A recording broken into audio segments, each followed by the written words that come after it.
tudo, né? Inclusive eu penso que, na verdade, o colegiado precisa, né, também acho que fazer, né, se modernizar, nossos trabalhos, afinal de contas a gente produz para a sociedade, né? Mas a gente conta com as pessoas mais jovens para Então, deixa eu ver aqui que a gente tá pegando. Não tá pegando ali. Querer pegar nós tudo. Bom dia, meninas que chegaram. Depois. Aliás, eu vou pra cá e aí eu consigo aparecer ali. Pronto, venha. Você quer ficar aqui? Eu sento Não, tá ótimo. Depois dá pra gente chegar. Depois não gosto. Gente, eu sou a defensora de que as nossas produções, elas não podem nem devem ficar, né, restrita ao espaço acadêmico, né? A gente está produzindo para tensionar também políticas públicas, né, Carol? A gente produz justamente para contribuir, para melhorar, né, as desigualdades, para contribuir para tensionar também a não perpetuação das desigualdades. Então, acho que a sociedade, todo mundo precisa ter acesso, né? E aí a gente precisa democratizar mesmo. Você vê que a informação foi algo que pegou aí também na sua pesquisa. E ampliar, democratizar os trabalhos científicos, principalmente em tempos de um governo, que bom que está aí, né, em transição, que não valoriza a ciência. Então a gente precisa fazer, né, demarcar esse lugar do quanto a gente está fazendo coisas boas, importantes e necessárias, né? Então, eu vou me ater à leitura, porque eu sou uma pessoa prolixa, né? E aí, até para a gente dar conta do tempo e garantir também, né, contemplar o parecer de Flávia. Então, vou me ater aqui ao que eu escrevi e depois, não se preocupa que eu vou mandar para você, viu, no seu e-mail, está em PDF. Então, né, quero saudar aqui você, quero saudar a professora Valéria, quero saudar aqui sua família, todo mundo que está aqui. Pois é. Saudar a família, né, por estar aqui partilhando desse momento tão significativo e importante, né, gente? Quem acompanha aí sabe que o babado é forte, né? E são navalhas e doçuras, mas a gente vai se fortalecendo também, né, através dos afetos, desses apoios, dessas mãos dadas. Então é isso, eu sou Gilmara Silva de Oliveira. Para mim, na verdade, estou retornando aqui à casa, né, porque eu estudei também, fiz graduação em serviço social aqui na UFBA, foi justamente nesse lugar, sentadinha aí mesmo, que eu também fiz a defesa do meu trabalho de conclusão de curso, né, e para mim é muito significativo, é bem simbólico mesmo, né, poder retornar aqui e tentar, né, contribuir com o seu trabalho. Lá mais adiante eu vou falar um pouquinho também sobre isso. Então, vou agradecer imensamente a honra, a generosidade desse convite, agradecer a confiança por estar aqui com vocês, né, partilhar aqui desse momento tão significativo para todas nós. E eu digo isso porque, afinal, o tema da sua pesquisa, né, perpassa pela nossa própria existência, porque nós fomos também adolescentes, né, e estamos aqui tentando ser adultas, mulheres, né, adultas, quando se trata de defender e garantir os nossos direitos sexuais e reprodutivos, né, frente a uma sociedade cheia de recalque, uma sociedade cheia de tabus, uma sociedade que é produtora, né, de violências, que perpetua nessa relação com os nossos corpos, uma sociedade que é invasiva no que diz respeito aos nossos posicionamentos mais íntimos, né, mais específicos nas nossas escolhas. Esse trabalho, eu posso dizer assim, que é oportuno, principalmente em tempos de dedicação, né, de um atual governo, na relação com mais de 30 países conservadores que assinaram, né, o Consenso de Genebra, propondo ideias que prejudicam nossos direitos sexuais e reprodutivos, principalmente em se tratando do direito ao aborto, né, através do Estatuto do Nascituro, que está aí em efervescência essa discussão atualmente, né, que para quem não conhece é mais uma violência de decidir sobre os nossos corpos. Eu agradeço muito a você, Ana Carolina, pela oportunidade de ser parte do fechamento desse ciclo, que é tão significativo, né, que é essa conclusão da sua graduação em serviço social em uma universidade pública da Bahia.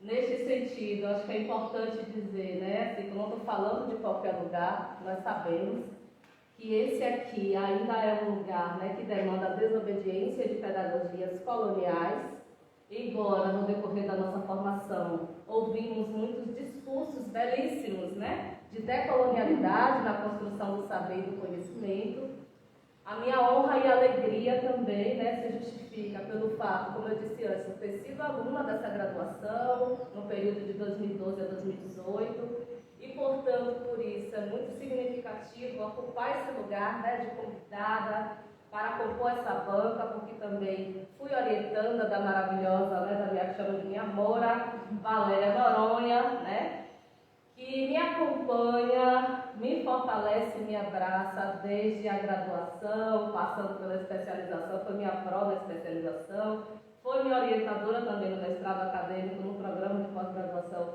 de serviço social aqui da UFBA, né, sou da primeira turma, e que terminei agora em setembro, né, e é uma pessoa querida, parceira, né, muito presente nessa relação, né, vários momentos atravessados de navalhas e doçuras no decorrer aí da minha trajetória acadêmica e fora também desse espaço. Então, o sentimento, né, que eu tenho é de que eu posso dizer que somos, né, fomos agraciadas pelo universo em ter, né, Valéria Noronha como uma orientadora das nossas pesquisas científicas, né? Com toda a competência, e aí eu vou mesmo, gente, rasgar cedas, porque é importante a gente fazer esse reconhecimento, né?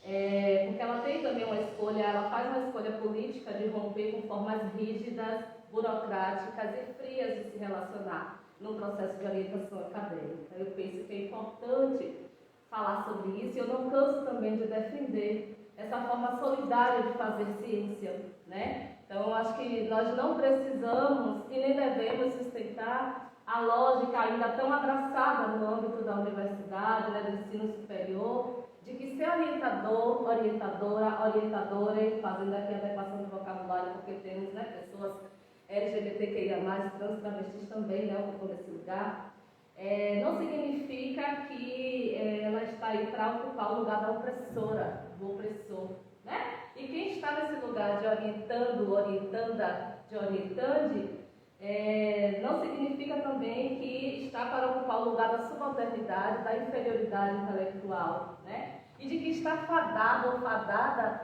ao adoecimento mental. É muito comum a gente ver, eu vivenciei isso, de ver colegas adoecendo mentalmente por conta, né, de processos de orientação violentos, né? Então já tem toda a carga pesada do dia a dia, né, de todas as questões estruturais que vão ser impedimento, inclusive, da gente permanecer nesse espaço, né, e ainda numa relação de orientação opressora é muito complicado. Então, assim, eu acho que é importante enquanto ainda essa realidade existir, eu penso que é importante falar, né, para a gente ir aos poucos, né, provocando e rompendo com essa lógica. E aí, com isso, quero dizer também da minha alegria, né, de andar nessa roda com a professora doutora Flávia Clemente, que não está aqui presencialmente, mas, né, que é a professora lá da Universidade Federal de Pernambuco, mas ela é muito querida, né, e é uma pessoa que também é parte da minha história, né. Flávia Clemente foi uma das professoras, né, que também fez parte da minha banca examinadora babadeira, né, e que autorizou a minha narrativa também no espaço da universidade. Então, quero dizer assim que esses são caminhos que continuam entrelaçados, né. Eu vejo esse momento muito representativo dentro da perspectiva de educação que eu acredito, né. Essa educação capaz de formar pessoas e profissionais para potencializar o saber e o conhecimento adquirido em espaços que sejam multiplicadores em favor do projeto de sociedade que tanto a gente almeja, né, nos nossos discursos. Projeto este que valoriza, né, por um projeto de sociedade que valoriza a autonomia, a emancipação, a participação, o protagonismo, né, de quem um dia esteve aí também nesse lugar, né, do outro lado, que sentou para aprender, mas entendendo também que nesse sentar e aprender nós não somos tábulas rasas, né, porque é tudo uma troca, né, uma troca de saber, de conhecimento. Então só tenho gratidão mesmo, né, primeiro demarcar isso, essa gratidão pela oportunidade de poder estar aqui, né, e poder compartilhar desse momento tão significativo. Então, nessa direção, eu quero pedir, né, licença da palavra, né, na direção do que eu chamo de palavras na várias doçuras, que nos libertem da soberba e façam florescer a nossa humildade intelectual de forma transversalizada e horizontal, em favor dos direitos humanos das mulheres, das crianças, de adolescentes e de tantos outros grupos violentados, né, do direito de existir com dignidade, assim como você marcou lá já nos seus agradecimentos, né, referenciando Flora Matos. Eu reitero que aqui nós possamos fazer da nossa vida mais linda, mais livre e mais viva de verdade, né? E falando em agradecimento, eu quero começar destacando a lindeza da sua forma poética, né? Em marcar este trabalho quem veio antes de você. E eu falo, me arrepio, né? Porque eu sou suspeita, né? Para falar assim, né? Desses lugares, né? Das mãos dadas que você está ali registrando, que não te soltaram, do reconhecimento da importância que teve seus e suas ancestrais em sua vida. Então eu sou assim, eu digo que eu penso que a cada dia, né, a gente precisa mesmo validar esse lugar que é tão significativo, né? Olhar para o nosso caminhar sem esquecer de quem abriu os caminhos para chegarmos onde chegamos. Aí você marca a memória afetiva do quanto foi importante ter recebido régua e compasso na sua trajetória. E aí eu faço um destaque para as suas mais velhas e seus mais velhos, né? Na pessoa da Dona Chica, né? Em memória, né? Sua tataravó, seu Wilson Paulo, seu avô, seus mais velhos, suas mais velhas, todas as pessoas que carinhosamente você referencia aí nos seus agradecimentos. E aí é emocionar mesmo, né? A gente tem que se emocionar, tem que se permitir se emocionar, porque são as memórias que a gente vai construindo, né? Vai guardando, do quanto a família também, né? A família precisa ser alicerce para a gente. Ela precisa ser alicerce para a gente. A gente precisa muito, porque tem tantas outras pessoas externamente que fazem a gente desistir, né? E se a gente não tem também uma família para nos segurar, né, para pegar assim na nossa mão, fica tudo mais difícil. Então é para dizer que é muito bom ser grata, né, pelas pessoas que nos acolhem, que nos abraçam, que acreditam, que incentivam o que a gente faz. Principalmente porque eu vejo essas mãos dadas como tecnologia de cura das feridas ainda abertas pela colonialidade. Principalmente porque nós sabemos o que é passar pela universidade, né, às vezes mais de 4 anos, sendo provocada a desistir, nadar e morrer na praia, né, diante de questões financeiras, psicoemocionais, a descrença em si mesma. Quantas vezes a gente, às vezes, né, não se depara com essa descrença das atitudes alheias que vão gritando na nossa cara que esse não é o nosso lugar. Várias coisas, várias questões. São tantos monstros ocultos, né, Carol? Que só nos inspirando em referências, né, representativas para reoxigenar o nosso fôlego de esperança e impulso para seguir adiante. Então, foi muito oportuna, né, quando você trouxe ali nas letras de Emicida, junto com Maju, junto com Pablo Vittar, que diz sobre sair da prisão, né, que diz sobre conquistar seu diploma, que diz sobre se manter viva, né, porque de fato nós temos sangrado demais. Temos chorado para cachorro. Ano passado a gente morreu, mas esse nos outros anos a gente não morre, né? E aí é uma morte também que está na dimensão simbólica, subjetiva da palavra, né? Não é só essa morte física, matada, né? Mas tem várias questões aí que a gente não vê, mas a gente sente, e isso nos adoece e nos mata aos poucos, né? Então vamos levantar e andar, né? Emicida diz, então levante e ande. Daí, pensando nesse levante, foi muito importante você ter feito um caminho metodológico que valorizou e potencializou o diário de campo, o seu relatório, né, que foram produzidos aí durante o estágio. Na experiência que você vivenciou em uma maternidade pública daqui de Salvador, para analisar criticamente a relação de saúde sexual e reprodutiva de adolescentes negras no contexto do acesso aos serviços de saúde pública. Aí eu faço um destaque, né, tanto para esses instrumentos, né, que são o diário e o relatório, A ênfase que você traz em marcar que se trata de adolescentes negras, então tem aí um lugar, né, localizado, específico, né?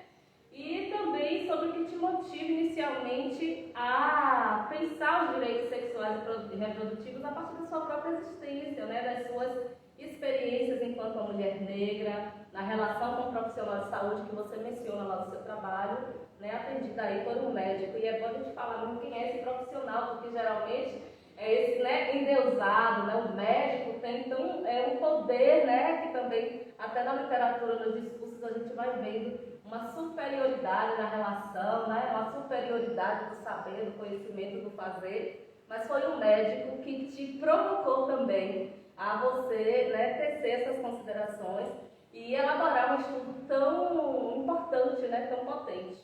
Então, é importante que a categoria também, né, de médicos e médicas possam repensar sua prática profissional, né? Nem tudo está perfeito assim. Logo, você demarca também uma interseccionalidade, né, de raça, de gênero, classe, geração, de sexualidade, mostrando qual é o trato dado, né, nas produções de conhecimento, nas literaturas que você referenciou, mas não só, porque uma vez que você lança a mão das suas anotações, né, durante o processo de estágio, e você mostra coragem em falar da sua própria vivência, né, você brilha ao posicionar, portanto, o seu lugar de fala, né, do ponto de vista pessoal, enquanto um assistente social em processo de formação. Você chega, você dá lugar às suas percepções, e você vai ali evidenciar o que é que te deixou tão inquieta, né, nesse percurso de estágio. Ao que te incomodou, a ponto de você desenvolver a pesquisa. Você vai mostrando para nós, no meu entendimento, que o campo de estágio não é o lugar da ociosidade. O campo de estágio não é o lugar onde a gente vai para não fazer nada. E eu estou dizendo isso porque eu também ouvi alguns relatos, né, na época que eu fazia também estágio, quando tinha oportunidade de trocas com colegas. Mas eu não vejo nada para fazer ali, vou para ali fazer nada. Né? E você vai ali mostrando que não, né? Que não é um lugar só para sentar, para ouvir, para observar, bater ponto, marcar lá na lista de presença e produzir um relatório exclusivamente com a finalidade de cumprir um rito acadêmico. Você deu vida ao que matam, né, cotidianamente. Você mostrou a organicidade inerente aos campos de estágio. Que se trata de um lugar onde a gente, né, é capaz de causar rebuliços em nossas mentes e nos provoca a intervir para além do que é obrigatoriamente solicitado. Então você ultrapassou o que se pede, né? E nessa discussão eu também sou suspeita para falar porque o que eu aprendi na minha época de estágio, no período 2013 a 2016, né, que foram 2 campos de estágio na área da saúde, na assistência e na gestão, né? Eu tive essa rica oportunidade de vivenciar 2 experiências de estágio, não obrigatório e o curricular, né, e o obrigatório. E aí eu carrego hoje como uma frente de luta, né, também na disputa de narrativa, quando eu elaboro para ampliar uma ciência dissidente, eu carrego aquelas vivências, né? Então foi o estágio que impulsionou a poder tecer o que eu venho disputando também no espaço da produção de conhecimento. Então, todas as minhas recentes elaborações poético-teóricas, que você também tem, né, essa pegada assim, poética e teórica de escrever, são resultantes dessas experiências, né, que borbulhou ideias, questionamentos, uma mistura de sentimentos e principalmente o sentimento de indignação diante de tantos indicadores, né, assim, que vai fazendo ali provocações e vai fazendo com que você reposicione também o seu lugar, né? Sair do lugar do conforto para poder fazer um questionamento que nem todo mundo quer fazer, né? Então eu gostei muito de ler seu trabalho, porque eu me vejo nele, né? Especialmente no que se refere a essa sua forma tão sua, né? De escrever, de se colocar, de não abrir mão de se posicionar e dizer, né? Qual é o seu propósito, de que forma você entende que esse trabalho é necessário. Além disso, é uma produção corajosa, né? Porque você toca em assuntos que ainda é tabu, em que as pessoas ainda têm resistência em falar, e que gira aí em torno do senso comum, que é violento, que culpabiliza, né, exclusivamente as famílias e as próprias adolescentes por vivenciar o que elas vivenciam nesse contexto. Esse seu estudo demonstra a importância de ampliar o debate, né? Você falou aí na sua apresentação, está escrito lá também. Você disse que teve, inclusive, nas palavras-chave, né? Me chamou a atenção. Você tem, dentre as outras palavras-chave, você usou mulheres negras para conseguir chegar, né, em uma análise que pudesse dizer, né, ali a realidade dessas adolescentes negras. E aí, quando você reconhece as vulnerabilidades quais esses adolescentes estão condicionados, você fala das expressões da questão social e que são históricas quando se trata desse público, né? Veja a sua pesquisa como propositiva, porque você tensiona essa articulação com as políticas de saúde, educação, a relação com as famílias. Você faz um tensionamento que é para também democratizar o acesso à informação sobre o tema abordado, evidencia a importância da discussão sobre saúde sexual e reprodutiva desde o ensino básico até a gente pensar a educação permanente em saúde, né, na formação continuada, já que a desinformação está aí evidenciada no seu estudo, né, como uma denúncia, né, uma denúncia de insuficiência, de até inexistência do debate, né, na nossa formação pessoal e profissional, desde a nossa infância, na verdade, né? No trabalho você fala da importância de romper com os tabus que são construídos em torno da sexualidade, na direção de evitar, inclusive, gravidez indesejada e não planejada, além das próprias doenças, né, as infecções também sexualmente transmissíveis. E aí, Carol, ela vai demandar, né, a gente pensar como é que tem sido dado esse planejamento familiar na atenção básica, né, em saúde, quem é que tem acesso, né? Que ultrapassa, inclusive, essa culpabilização e essa responsabilização exclusivamente das famílias e das próprias adolescentes. Ao tempo, Carol, que você provoca também as famílias a sair desse lugar, né, do discurso, da regulação da moral, né, você escreve lá que essa família também é uma família dentro da literatura você encontra, né, essa família que censura, que critica, que omite informação para esse adolescente. E aí, acho que é isso, né? É importante dizer também sobre qual é a formação dessa família sobre o assunto, né? Qual é o contato com esse diálogo no decorrer da vida dessas famílias. Esse discurso da moral, ele também não teria uma relação com a perpetuação de uma formação que esse tema também foi negado, que também foi silenciado, e aí, né, eu acho que é bacana trazer. Sobre as entrevistas, eu vi que você colocou respostas, né? E acho que seria interessante você incluir como apêndice o roteiro, né, da entrevista no seu trabalho. Não sei, colocar lá o apêndice, né, do que você... o que você construiu é um instrumento, né? Para as pessoas saberem quais foram as perguntas que orientaram, né, você trazer ali, você apresentou também o retorno das participantes. Diante da gravidade dos relatos, inclusive sobre o estupro de vulneráveis, né, que aparece aí no seu trabalho, resultando da gravidez, eu fiquei na expectativa de saber quais providências foram ou não tomadas, né, diante desses relatos. Eram notificados? Ficaram subnotificados, né? Para além da escuta, quais encaminhamentos por parte do serviço social e as áreas, né, também as outras áreas envolvidas, principalmente a área médica e da enfermagem. Você, na apresentação, você trouxe, inclusive, sobre a postura, né, também da assistente social. Acho que é bacana fazer esse registro um pouco mais, né, lógico, considerando todo o sigilo profissional que a gente precisa, né, levar em consideração. Mas sabendo os encaminhamentos, né, de ficar para além da escuta, né. Aí, dentro dessa questão do estupro de vulneráveis, você na apresentação trouxe, mas eu penso que poderia desenvolver um pouco mais, né? Lembrar que as violências sexuais contra meninas e mulheres negras, ela é marcada mesmo desde a escravização, né? Tanto por jovens senhores de engenho que iniciavam ali a sua vida sexual, né? E quanto pelos próprios capitães do mato, né? Que também eram negros, né? E aí tem uma referência bacana que eu trago como sugestão, que é a própria Lélia Gonzalez, né, que ela fala muito disso, né, ela tem um livro, Lélia Gonzalez, em primeira pessoa, Primavera para as Rosas Negras. Inclusive eu tenho esse PDF, posso te mandar, né, se você considerar pertinente também desenvolver um pouco mais essa parte, a partir do olhar, né, de Lélia. E aí a gente vai perceber que aí você vai, né, aprofundar um pouquinho mais de que, na verdade, isso se trata mesmo dessa perpetuação que você apresentou, da perpetuação da violência cada vez mais terrível também em contextos atuais.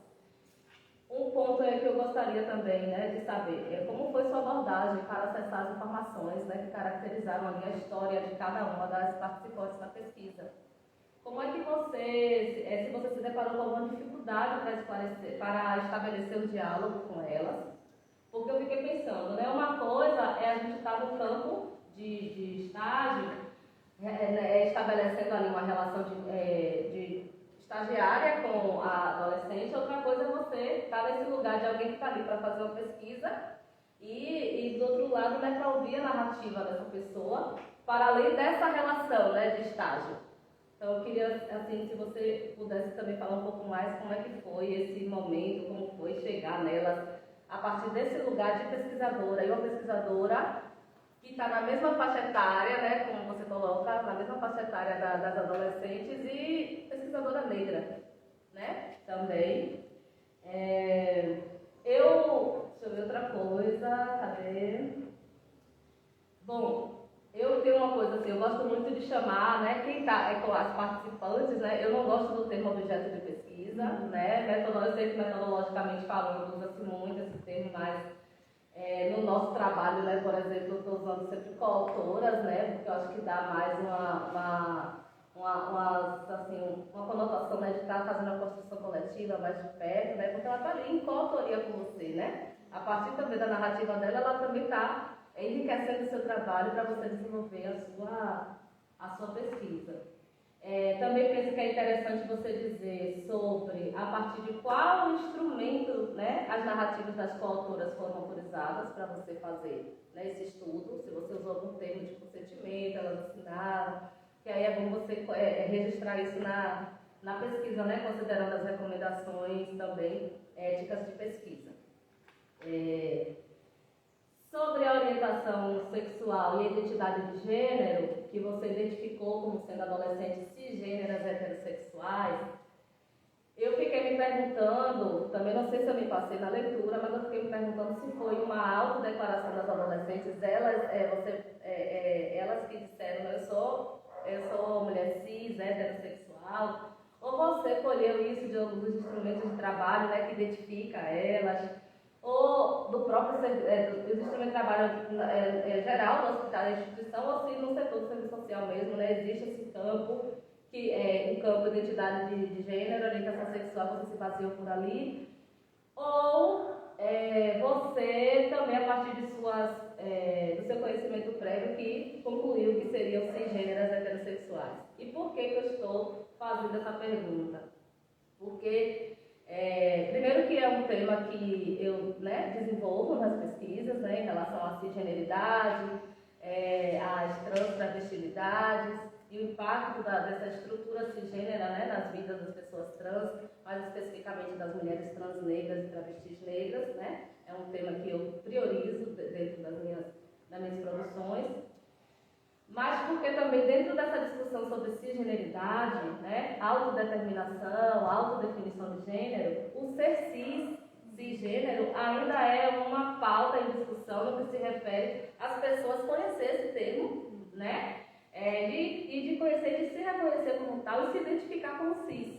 Então é uma discussão. Estudos que realizei mais especificamente, né, agora no mestrado, as intelectuais transfeministas, elas vão dizer que ainda estamos aquém das pessoas cis pautarem a sua identidade de gênero, né? E, por isso, elas, assim como foram nomeadas pela cisgeneridade como outras, como trans, por uma questão política, elas dizem que é necessário também a identificação das pessoas cisgêneras como tal. No entanto, pensando no discurso e a máquina, né, a máquina de guerra discursiva em torno da cisgeneridade e das transtravestilidades, como diz a professora Letícia Nascimento, ainda é preciso que as pessoas se olhem no espelho e vejam que a sua identidade de gênero também parte de uma construção social e é imposta como natural e exclusiva, mas elas não se posicionam. Eu, por exemplo, eu não conhecia o termo cis, né? E aí passei a conhecer depois que eu tive a oportunidade, num campo de estágio, conheci pessoas ativistas trans, travestis aqui de Salvador. Em uma roda, uma pessoa trans, um homem trans, né, disse, em um espaço, e principalmente quando é espaço protagonizado por pessoas trans, quem é cis, ela precisa se posicionar, ela precisa dizer, olha, eu sou uma mulher cis, heterossexual. Então, eu queria entender se, dentro dessa identificação que você faz, fiquei curiosa, né? Se você chega nessa conclusão de que as adolescentes são cis, a partir de qual foi como foi que você chega nessa conclusão? Se você perguntou para ela, se ela disseram, se foi você que previamente definiu como tal. Né? Se elas se colocaram a partir disso. E para além disso, entender também que homens trans gestam, né? Que homens trans engravidam, porque nascem com órgãos, né, reprodutores, né? Órgãos sexuais reprodutores. Aí você pensa, né, como é que poderia ou não desenvolver essa discussão, se faz sentido para você no trabalho, mas me chamou muita atenção quando você identifica todas, né, cisgênero é heterossexual, né, mas de repente vai que tem alguém ali que era homem trans e não se identificou, entende? Porque também pode engravidar, né, até passar pelo processo de redesignação sexual quando querem, tem essa possibilidade, né, aí já é uma outra discussão, mas eu fiquei também pensando nisso. No mais, sendo possível, eu penso que seria interessante você falar sobre a relação institucional com os adolescentes. Eu falei antes, né? Você também mencionou um pouco sobre o serviço social, porque você traz casos de violências, né? Violências gritantes, sofridas por elas, nessa relação com homens bem mais velhos, tendo como resultado gravidez, mas não só, porque a marca que fica dessa memória, né? A memória também de terror, a memória de vulnerabilidade, da rejeição desses homens, né, que você apresenta, em exercer a paternidade, do abandono, e a gente fala, né, solidão da mulher negra, é a solidão também da adolescente negra nesse contexto. E aí, para falar de solidão da mulher negra, tem um livro que é Solidão da Mulher Negra, Afetividade e Solidão, que é da professora lá da UNEV, Ana Cláudia Pacheco. Ela tem, né, um livro, uma capa rosa, assim, bem bonita, e ela dialogou com algumas mulheres negras, ativistas e não ativistas, e ela vai falar, né, como é que se dá esse processo de solidão. Acho que para trazer essa discussão, talvez seria bacana, se você, né, considerar dentro do tempo, ou então levar adiante, né, dentro do tempo possível, desenvolver um pouco sobre isso, porque é também sobre solidão das adolescentes negras, né. Então, várias questões aí em torno de uma dimensão subjetiva. Eu fiquei aqui, né? Deixa eu ver. Tá, essa aqui eu já falei.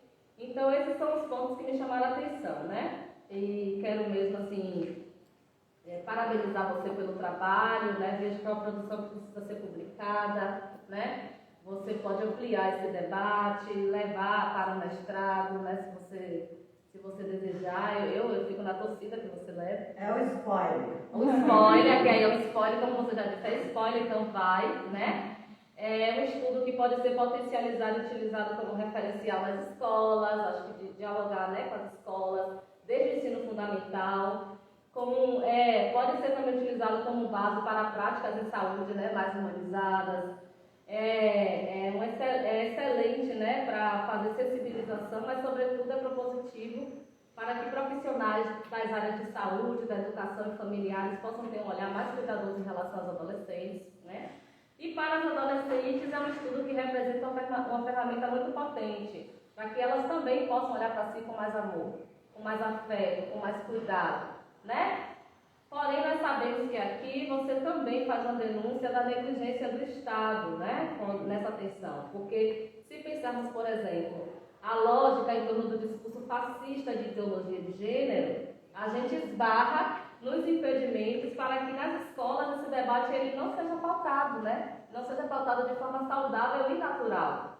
Então, assim, é importante você levar mesmo adiante para outros espaços e principalmente, eu vejo, nas periferias, né? Porque o público, inclusive, que você evidencia aí aí é um público periférico, né? Não é uma galera da classe média, não são adolescentes que têm privilégios, né? Que gostam de privilégios sociais, econômicos, né? Educacionais, de saúde. Então, acho que é bacana levar, pensar também, dialogar com... Acho que é muita coisa, que isso aí vai demandar, né? Você está aí, vai dar um tempo adiante, mas levar para os espaços, dos equipamentos que atuam em favor dos direitos humanos, né? Então, CRAS, CREAS, todos esses lugares têm que referenciar seu trabalho. Então, dialogar aí, ver de que forma, né? Eu fico assim, eu fico no campo eu sou bem, né, sonhadora. Eu penso que a gente tem que sonhar mesmo para impulsionar que esse trabalho ele não fique arquivado, né? Que a gente produzir conhecimento para botar aí, só para a gente conquistar nosso diploma e deixar na caixinha. Não, eu acho que você não é dessa pegada, né? Sua pegada é outra. Eu tô ligada que sua rotina se eu não me engano. Então, é isso, né? Dizer que eu gostei muito. Você traz aí um pensamento social feminista negro. Eu amei encontrar a Carla Cotirene no seu trabalho, né? Colega aí, irmã na ancestralidade, né? Querida, que faz uma discussão muito importante sobre a gente pensar mesmo política pública a partir da perspectiva das mulheres negras, né? Porque se assim não for, a gente também não avança e é preciso mesmo esse reconhecimento, né? E Carla também, que é assistente social e ela atua em unidade de pronto atendimento e lida também diariamente com esses casos, né? Casos de violência contra meninas e mulheres, né? Aqui em Salvador. Então, é uma referência muito bacana e eu fiquei muito feliz em tê-la encontrado aí no seu trabalho. Então, parabenizar você, Valéria, né, pelo excelente e corajoso trabalho e que você possa ecoar palavras navalhas grossuras em outros cantos e que possa afetar outros ouvidos e outras mentes, assim como me afetou, né, de forma assim, muito positiva. Então, obrigada por essa oportunidade, viu? Gratidão, viu? Espero ter contribuído, tá? Sim, foi ótimo, obrigada. Quer responder agora? Então, coisas, né? Muitas coisas. Deixa eu ver. Porque não necessariamente. Não necessariamente. São questões que a gente não São questões apontadas, aí você pode... Sim. E seu trabalho traz tanta coisa, filho. Dá pra fazer aí um mundo, né? Exatamente. Muita coisa, realmente. Muita coisa, só que pensando aqui o que eu poderia, né? Reflexão mesmo. Você não precisa também responder, né? Você pode levar, minha irmã, para outro momento. Você olha para as perguntas, olha para ela que você anotou, e depois, gente, será que eu já tô seguindo no Insta, então assim. Olha, filha. Aí já foi. Então assim, né? Mas realmente eu vou parar um pouquinho para sentar para ver essas questões, né? Para pensar com um pouquinho de mais calma, assim. Porque realmente tem, por exemplo, essa questão de Lélia que realmente eu vou pensar, porque eu usei acho que uma ou duas, não sei, referências de Lélia. E eu vou pensar realmente nessa questão, é importante realmente desenvolver mais, né? Então, tô aqui pensando, minha cabeça orgulhando também, né? Então, tranquilo, eu fico também, né, assim, à disposição, no que eu puder, né, para além desse momento, contribuir também. De passar outras referências, não para você, porque de repente, né, a gente sabe que não é um trabalho de conclusão de curso que a gente vai conseguir esgotar nada, né? Na verdade, nenhum estudo permite que a gente esgote, porque são questões estruturais, né, tão seculares que a gente não consegue desenvolver, mas você vai ter outros momentos, né? Tem mestrado, tem doutorado, tem pós-doc, tem artigos, tem um monte de coisa que você pode levar adiante, entende? O que eu trago aí são mais, não questões para ti, né? Não é uma coisa assim, obrigatoriamente, mas para colaborar mesmo, né? Para dizer o quanto que seu tema ele é amplo, né? E realmente abre o leque para a gente pensar várias coisas, né? A resposta não precisa ser imediata, você precisa, né? Precisa fazer esse movimento de refletir e ver também até que ponto, né, dentro desse trabalho agora é possível, né? Que a gente sabe também dos tempos, a gente sabe dos limites e possibilidades, dos desafios que é para a gente desenrolar, né? Então é isso. Você repete para mim o nome da autora de Solidão Memória Negra? Ana Cláudia Pacheco. Viu? Ela tá no grupo, Candaces. Você, até no Instagram também você encontra, né? Candaces são mulheres negras que estão aí também, né, na Universidade Pública, pressionando o nosso direito de viver com dignidade. E a partir da literatura, né, a gente sabe quanto a gente pode fortalecer nesse sentido também. Bem, então... Obrigada. Obrigada. Imagina. Deixa Não, e quase não poderia estar aqui, porque está com dor. Então a gente não tem nem como falar nada, né? o direito do compromisso, né? Agradecer, está com uma dor incomodando, mas vai ficar bem. Boa, vai ficar tudo certo. Vai ficar tudo certo. Mas assim, né? Depois eu vou falar e vou ler o parecer de Flávia primeiro, e aí depois passo a palavra para você de novo, e aí a gente depois fecha, né? Porque não tem nem como agradecer, né, todas as contribuições, né, que Gil colocou aqui, enfim. Né, contribuições que são afetivas, né, são das doçuras, né, e é isso que nos fortalece, né, que nos torna, né, que sai dessa coisa de uma universidade fria, impessoal, distante, e que não tem nada a ver com o nosso projeto ético-político, né, com a nossa profissão. Então, assim, eu quero, né, ler o parecer de Flávia, e aí para a gente estar fechando, ela coloca, né, de forma documental: Universidade Federal de Pernambuco, Centro de Ciências Sociais Aplicadas, Departamento de Serviço Social, Graduação em Serviço Social, parecer do trabalho de conclusão de curso, Direitos Sexuais e Reprodutivos de Adolescentes Negras, um estudo sobre o acesso aos serviços de saúde no contexto do SUS, a partir de uma revisão de literatura. Autora: Ana Carolina Assis Oliveira de São Pedro. Orientadora: professora doutora Valéria dos Santos Noronha. Avaliadora: professora doutora Flávia da Silva Clemente.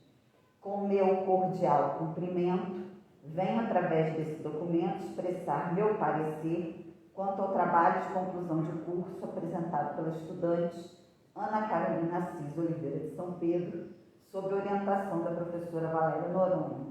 Antes de tudo, quero agradecer e parabenizar a discente e sua pesquisadora. Agradecer porque todas as vezes que temos a oportunidade de ler os trabalhos que avaliamos, também nos é possibilitado aprender, repensar e reorganizar o pensamento e a luta. Parabenizar pelo interesse, ousadia e capacidade crítica de tratar algo tão complexo e extremamente necessário de maneira tão comprometida. Sobretudo, em meio a, por um lado, o recrudescimento do racismo e do sexismo como agentes de opressão, e por outro, pelo fortalecimento das lutas das mulheres no enfrentamento da desumanização. O trabalho aborda um tema bastante caro e necessário para profundo conhecimento das condições às quais o contingente de sujeitos que vivencia as maiores precariedades de um sistema racista e capitalista vive. De forma primorosa e com muita qualidade, a autora aponta e aprofunda o racismo e seus determinantes, expondo como forma de denúncia a maneira como esse perverso e perigoso sistema produz e reproduz relações e situações de violências destinadas às mulheres negras. A produção apresenta de forma crítica, contundente e comprometida questões centrais para o desvelamento de questões que aparentemente são sutis, mas que repercutem fortemente na vida dessas mulheres. Destaco que o trabalho de conclusão de curso atingiu os objetivos propostos com qualidade metodológica e aprofundamento teórico exigido para essa etapa de formação profissional. O tema é original e relevante para o serviço social e o debate embasado na perspectiva crítica interseccional deixa uma importante reflexão para a dimensão investigativa da nossa profissão e a sua produção científica. Por tudo exposto, delibero pela aprovação com nota 10. Flávia da Silva Clemente. Então, eu precisei ler, porque ela escreveu e eu leio parecia na íntegra, e ela deu a nota. Então, eu li. A nota foi dada. E aí é o seguinte, pensando nisso, né, e tem alguma questão, Carol, para falar sobre o parecer de Flávia, antes que eu me pronuncie? Não, eu vou esperar você falar. Então, na verdade, assim, eu não tenho nem o que falar. Primeiro, essa pessoa, né, que é uma pessoa linda, querida, como tantas, né, meninas aqui que eu conheci numa aula remota, né, numa disciplina aqui que eu ficava assim, gente, a sensação é que eu não ensinava. Um negócio esquisito, né? Você tem que ficar ali no computador, você não sabe. Né? Você não sabe. Você fica ali, é um negócio que você passa não sei quantos anos dando aula presencial e de repente, né? Um momento tão difícil, né? Tão complicado, eu ganho de presente Carol, né? Que vem falar comigo, conversando no semestre, coisa. Estava ela e Maria Eduarda, né? Dessa turma aí, Thalia foi dessa turma também, que eu tenho muito carinho, né? Eu acho que tantas outras meninas. E aí, assim, eu fiquei muito, na verdade, ela é um presente em todos os sentidos, porque uma menina que, ela voa, né? E eu deixo, porque, claro, eu sou assim, não vou ficar, eu acho que assim, ela é potência, Carol é potência. Ela foi buscar Bell Hooks, ela foi buscar, ela vinha falar comigo, às vezes vinha com umas maluquices da cabeça, achando que eu era do tipo, né, ideal, o tipo ideal weberiano. E aí, quando ela começou, ela já via que eu não era, mas quando ela começou a conviver comigo, eu dizia para ela, Carol, isso aqui não vai existir. Então, nós construímos nosso universo paralelo, feliz, né? Tranquilo. E TCC, gente, é isso. Eu não sei o que tem nesse momento, que é um momento onde você existe um desespero coletivo. Esse desespero coletivo, ele não pode existir, porque conhecimento é leveza para mim, né? Conhecimento é tranquilidade. O momento já está tão pesado, né? A gente está vivendo, né? A gente estava vivendo aí um governo extremamente, né, perverso, né? Pandemia com não sei quantas mil mortes. Imagina num momento desse. Então, ou você caminha junto, de mãos dadas, ou você, né? Então, assim, na verdade, o mérito é dela, né? Eu tenho certeza. Eu existi só para falar, não sei o que, nananá. Eu falei, é isso, cara, vai. E a minha contribuição é essa. Né? A minha contribuição, como disse uma aluna para mim ontem, né, é formar pessoas. Eu sei da minha responsabilidade na formação profissional em serviço social. Mas eu estou aqui para isso. Né? Eu estou aqui também para ultrapassar esses muros, né? Esses muros da universidade. Então, interagir, né? Estou aberta, estou à disposição sempre. E Carol é isso, Carol vai seguir, né? Nos encontramos, estarei sempre à disposição, né? E eu tenho certeza que não só vai ter um spoiler na vida dela, vai ter muitos spoilers. Né? Então eu desejo muita felicidade sempre, né? Sucesso é algo, né, que já está aí e só tende a aumentar, né? E que você siga na vida sempre, né, com esperança, leveza e esse afeto que transborda de você, né? Porque ela é afeto, ela é essa doçura. Então, rapaz, cuide bem. Se liga,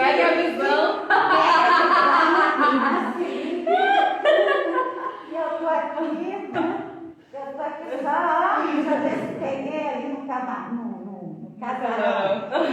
Estou eu sentada no banco.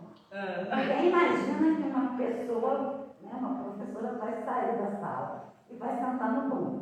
E Essa relação, só, né?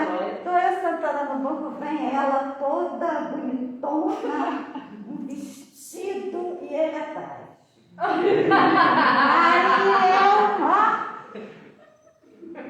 Aí eu pra ela.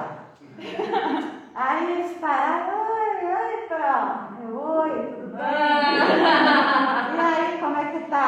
Oi, tudo bem? Eu falei, faz serviço social não estatístico. Aí eu peguei e falei, ajudou muito na disciplina de estatística, não ajudou não? O bicho pegou, né? Mas eu já deu para perceber que ele é super cuidadoso, né, com você. Isso que é o mais lindo, né? Que não sei. Viva